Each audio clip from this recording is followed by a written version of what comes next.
இப்போ அந்த பொண்ணு வந்து இப்போ ஒரு 5 இயர்ஸ் ஆச்சு, இறந்துட்டாங்க. இப்போ இல்லை அவங்க. ஸோ அப்போ வந்து நான் கொடுத்த ஹோப் வந்து என்ன நடந்தாலும் கூட இருப்பேன். ஸோ எனக்கு ஒரு ஆக்சிடென்ட் ஆனதுனால 1 இயர் நான் வந்து ரொம்ப கேப். ஸோ ஹாஸ்பிட்டல் இருந்தாலும் இது பண்ண முடியல. அவங்க வந்து பெங்களூரு, நான் வந்து இங்கே சென்னை. எனக்கு ஆக்சிடென்ட் ஆன விஷயமே அவங்களுக்கு தெரியாது.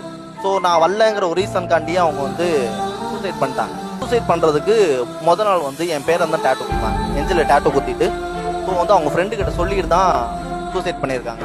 அதுவே எனக்கு வந்து 1 இயர் கழிச்சு தான் எனக்கு தெரியும். 5 இயர்ஸ் ஆச்சு சார். பட் இப்போ வரைக்கும் அந்த பொண்ணு ஞாபகம் என்னால் மறக்க முடியாது. அவள் பர்த்டேக்கோ எல்லாத்துக்கும் நான் கேக் வெட்டுவேன், ஃப்ரெண்ட்ஸ் எல்லாம் கூப்பிட்டு வச்சு கேக் வெட்டுவேன். வருஷம் அவன் பர்த்டேக்கான ரிங் வாங்குவேன். ரிங் வாங்கி நான் இன்னும் பத்திரமா தான் வச்சுப்பேன். தவிர நான் வந்து இது வரைக்கும் அந்த மறக்கிற ஒரு ஃபீல்ஸே எனக்கு வரல சார். ஒவ்வொரு பர்த்டேக்கும் ட்ரெஸ் எடுத்து வச்சு ஒரு ரிங் வாங்கி வச்சுட்டு இன்னும் அவங்க ஞாபகமாகவே இருக்கிறதுங்கிறது வந்து ஒரு பெரிய அழகான ஒரு காதல் தான். நீங்கள் சொன்னதே ஒரு காவியமாக தான் இருக்கு எனக்கு. டெய்லி நைட் அழுவேன் சார்.